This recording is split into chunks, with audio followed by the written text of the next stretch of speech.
A'udzu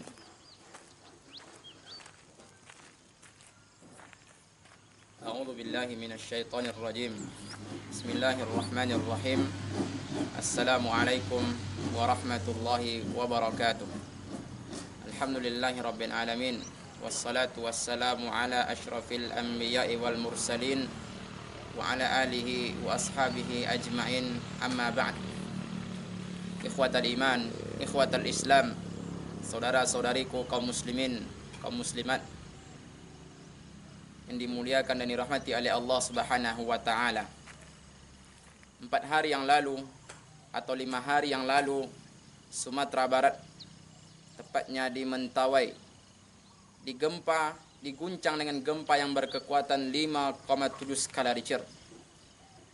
Tak lama setelah itu, artinya di waktu yang bersamaan, kembali gempa bumi mengguncang Pulau Lombok dan sekitarnya, sehingga mengakibatkan banyak sekali korban jiwa.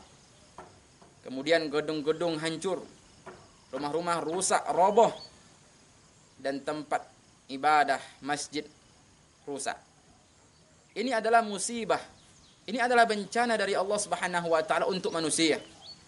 Ini adalah sebuah musibah yang Allah Subhanahu wa taala timpakan kepada manusia, terutama umat Islam. Hibati fillah, musibah ataupun bencana sudah tidak asing lagi bagi negara tercinta ini, Nusantara tercinta ini, Indonesia. Berbagai macam musibah tak henti-hentinya, silih berganti ditimpakan oleh Allah Subhanahu wa taala kepada negeri ini. Gempa bumi, longsor di mana-mana, banjir. DKI Jakarta hampir setiap tahunnya dilanda dengan banjir besar. Asap yang Allah Subhanahu wa taala timpakan di provinsi yang tempat kita tinggal ini, yaitu Riau. Hampir setiap tahunnya Riau selalu diselimuti oleh asap, sehingga mengakibatkan banyak korban jiwa dan terganggunya aktivitas. Kemudian gunung meletus di mana-mana. Kemudian kapal tenggelam, dan masih banyak lagi musibah ataupun bencana yang Allah Subhanahu wa taala turunkan, timpakan kepada negara tercinta ini. Ikhwatal iman, ikhwatal Islam, maka kita sebagai manusia, kita sebagai umat Islam, kita yang memiliki iman, wajib bagi kita untuk merenungi, wajib bagi kita untuk mentadabburi, berfikir sejenak, apa hikmah di balik musibah yang Allah Subhanahu wa taala tetapkan.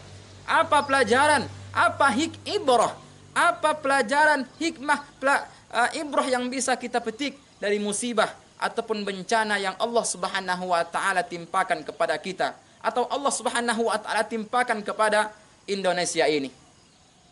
Dalam Al-Qur'an Allah Subhanahu wa taala berfirman, "Qul siru fil ardi tsumma anzuru kaifa kana aqibatul mukadzibin." Katakanlah hai Muhammad, jelajahilah bumi ini, berjalanlah di atas bumi ini, dan lihatlah akhir kesudahan dari orang-orang yang mendustakan agama Allah.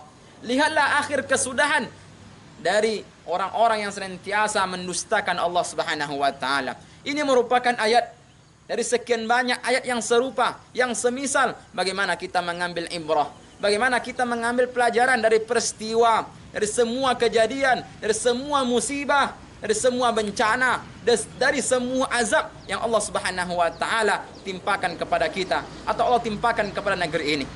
Di setiap musibah tersebut ambillah ibrah. Setiap musibah ataupun bencana ambil pelajaran. Jangan bencana silih berganti datang, tapi tak pernah kita merenungi apa hikmah di balik itu semua. Hibati fillah, makanya pada kesempatan yang berbahagia ini saya akan menjelaskan tentang beberapa poin, beberapa hikmah yang bisa kita petik dari musibah ataupun bencana yang Allah Subhanahu wa taala timpakan kepada negeri ini. Poin pertama adalah, hikmah yang pertama yang bisa kita petik dari kejadian musibah ataupun bencana yang terjadi adalah bahwa dengan adanya musibah, dengan adanya bencana, ini menunjukkan akan rububiyah Allah. Ini menunjukkan akan kekuasaan Allah Jalla Jalaluh. Ini menunjukkan akan kehebatan Allah Subhanahu wa taala. Ini menunjukkan bahwa Allah itu Maha mengatur. gempa terjadi itu adalah Allah yang mengatur. Bencana yang terjadi itu semuanya perbuatan Allah Subhanahu wa taala. Apapun yang terjadi di muka bumi ini semuanya Allah yang mengatur, Allah yang menetapkan, Allah yang mentakdirkan. Dalam Al-Qur'an Allah Subhanahu wa taala berfirman, "Inna rabbakumullahu alladzi khalaqas samawati wal arda fi sittati ayyam, tsumma istawa 'alal 'arsy yudabbirul amr." Sesungguhnya Rabb kalian adalah Allah Subhanahu wa taala yang menciptakan langit dan bumi selama dalam 6 masa. Kemudian Allah Subhanahu wa taala bersemayam di atas arasy dan mengatur segala sesuatu. Semuanya Allah yang mengatur, semuanya Allah yang mengurus. Matahari Allah yang mengatur, bulan Allah yang mengatur, bumi Allah yang mengatur, angin Allah yang mengatur. Hidup dan mati manusia dan makhluk yang lainnya adalah Allah yang mengatur. Makanya semuanya adalah aturan Allah Subhanahu wa taala dan ini telah termaktub dalam kitab Lauhul Mahfuz semenjak zaman azali, sebelum 50.000 tahun diciptakannya langit dan bumi. Dalam surah Al-Hadid Allah Subhanahu wa taala berfirman, "Ma asaba min musibatin fil ardi wala fi anfusikum illa fi kitabim min qabli an nabra'aha inna dzalika 'ala Allahi yasir." Apapun musibah yang terjadi di muka bumi ini ataupun musibah yang menimpa kalian, ketahuilah itu semuanya telah ditulis oleh Allah Subhanahu wa taala dalam kitab Lauhul Mahfuz dan itu mudah bagi Allah. Mudah bagi Allah Subhanahu wa taala untuk mengatur dan mengurus dunia ini. Makanya ikhwatal iman, ketika terjadi gempa, ketika terjadi asap, ketika terjadi banjir, ketika terjadi gunung meletus, maka kita harus meyakini bahwa ini merupakan kerja Allah. Ini merupakan Allah yang mengatur. Jangan sampai kita mengatakan ketika terjadi bencana, kita mengatakan bumi marah, gunung marah, bumi tidak bisa marah, gunung tidak bisa marah. Tapi yang marah adalah Allah Subhanahu wa taala. Karena masih banyak di antara manusia, di antara umat Islam yang mereka ketika datang musibah justru merusak akidah mereka, justru merusak tauhid mereka dengan mengatakan bahwa gunung marah, air marah, laut marah. Tidak. Itu adalah Allah yang marah. Allah yang menjadikan gunung itu meletus. Allah yang menjadikan bumi ini menjadi gempa. Allah yang menjadikan asap itu pekat. Ikhwatal iman, ikhwatal Islam, ini adalah poin pertama. Bahwa dengan adanya musibah, kita harus meyakini bahwa Allah itu maha mengatur. Dan ini menunjukkan akan rububiyah Allah. Dan semoga dengan musibah yang terjadi semakin menguatkan akidah kita. Semakin meluruskan tauhid kita kepada Allah Jalla Jalaluh. Poin yang kedua adalah hikmah di balik musibah. Bahwa musibah yang terjadi, musibah yang Allah Subhanahu wa taala timpakan kepada manusia, itu disebabkan oleh ulah tangan manusia itu sendiri. Musibah yang terjadi itu disebabkan murkanya Allah karena manusia itu sendiri. Allah menimpakan musibah, Allah menimpakan azab, Allah menimpakan bencana, Allah menimpakan gunung meletus, Allah menjadikan bumi itu gempa, Allah menjadikan banjir, Allah membuat asap. Itu disebabkan karena Allah itu marah. Allah murka kepada manusia, Allah murka kepada kaum muslimin karena banyak perintah-perintah yang mereka tinggalkan, banyak larangan-larangan Allah Subhanahu wa taala yang dikerjakan, banyak syariat-syariat yang mereka sepelekan, banyak sunnah-sunnah Nabi sallallahu alaihi wasallam yang mereka hinakan, yang mereka sepelekan, yang mereka tidak mau untuk mengerjakannya. Makanya Allah marah. Dalam Al-Qur'an Allah berfirman, "Wa ma asabakum min musibatin fa bima kasabat aydikum wa ya'fu an katsir."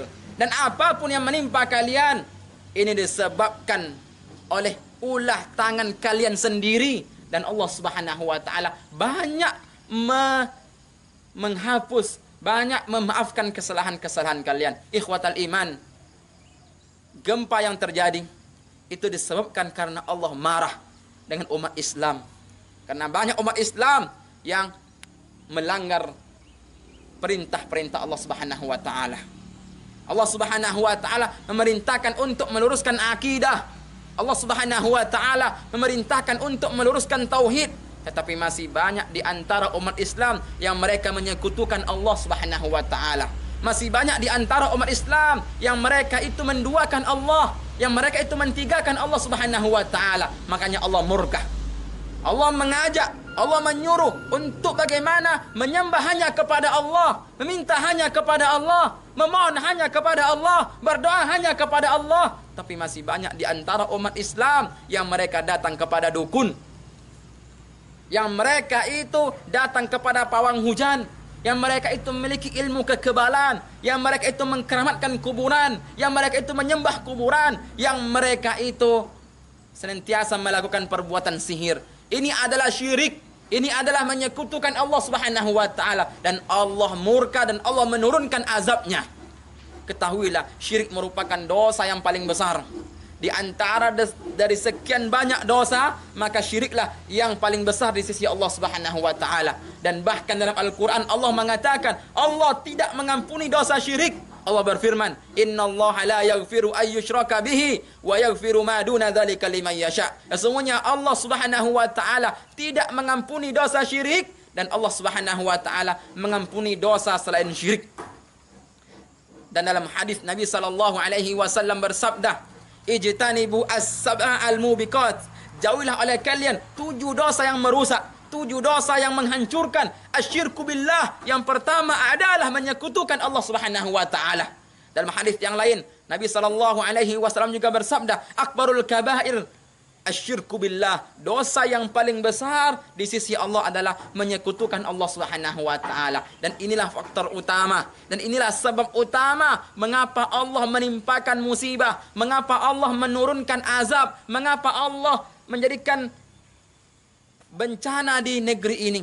Mengapa Allah Subhanahu wa taala membuat gempa, mengapa Allah Subhanahu wa taala mengirimkan azab, mengapa Allah Subhanahu wa taala senantiasa menimpakan banjir kepada negara ini, kepada bangsa ini. Karena masih banyak di antara kaum muslimin, masih banyak di antara masyarakat, masih banyak di antara penduduk Indonesia ini yang menyekutukan Allah Subhanahu wa taala, yang artinya akidah mereka rusak, tauhid mereka rusak.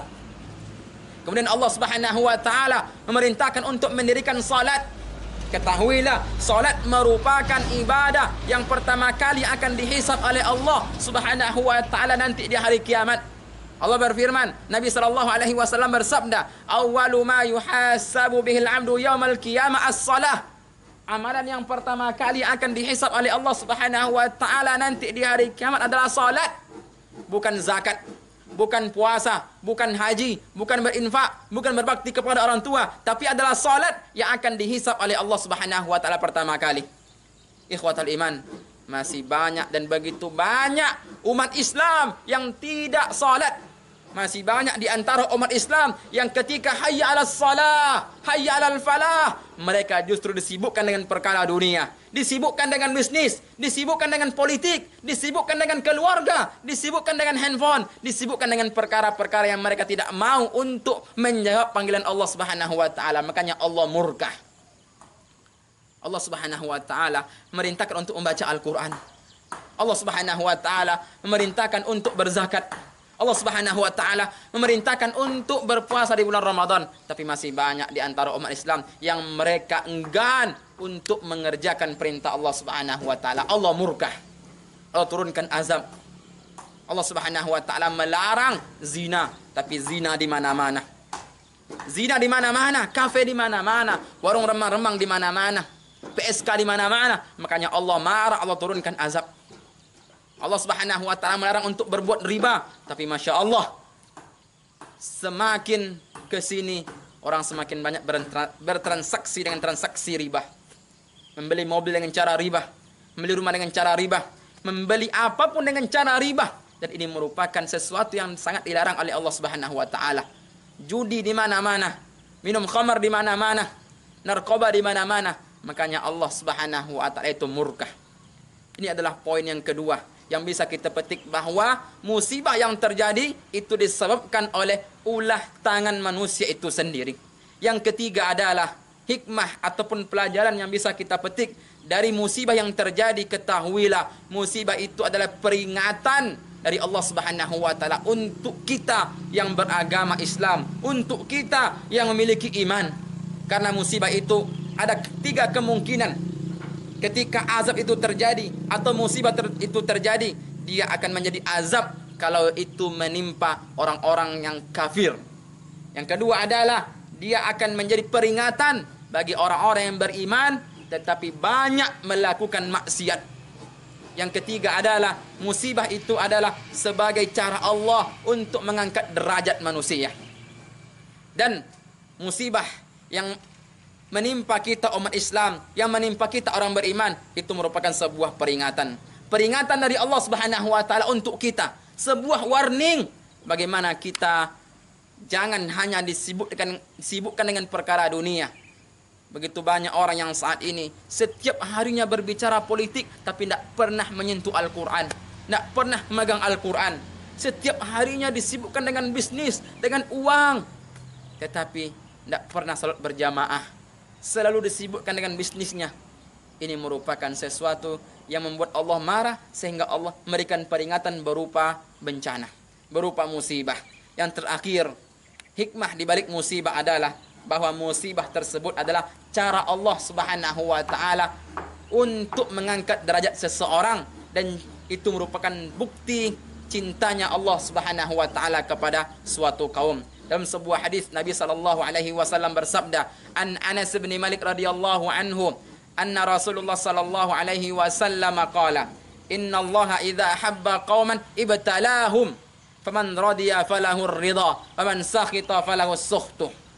Sesungguhnya Allah Subhanahu wa taala kalau mencintai suatu kaum, maka dia akan uji. Maka akan diturunkan oleh Allah Subhanahu wa taala ujian ataupun musibah. Barang siapa yang ridho dengan musibah tersebut, ikhlas menerima musibah tersebut, maka dia akan mendapatkan ridho Allah. Dan barang siapa yang mencela, barang siapa yang tidak menerima musibah tersebut, maka dia akan mendapatkan murka Allah Subhanahu wa taala. Ikhwatal iman, saudara-saudariku yang berbahagia, inilah 4 perkara, 4 poin yang bisa kita petik dari musibah ataupun bencana yang terjadi, baik terjadi pada diri kita ataupun terjadi kepada bangsa ini secara umum. Inilah yang dapat disampaikan, semoga bermanfaat. Wassallallahu ala nabiyyina Muhammad wa ala alihi wa sahbihi wasallim. Wassalamualaikum warahmatullahi wabarakatuh.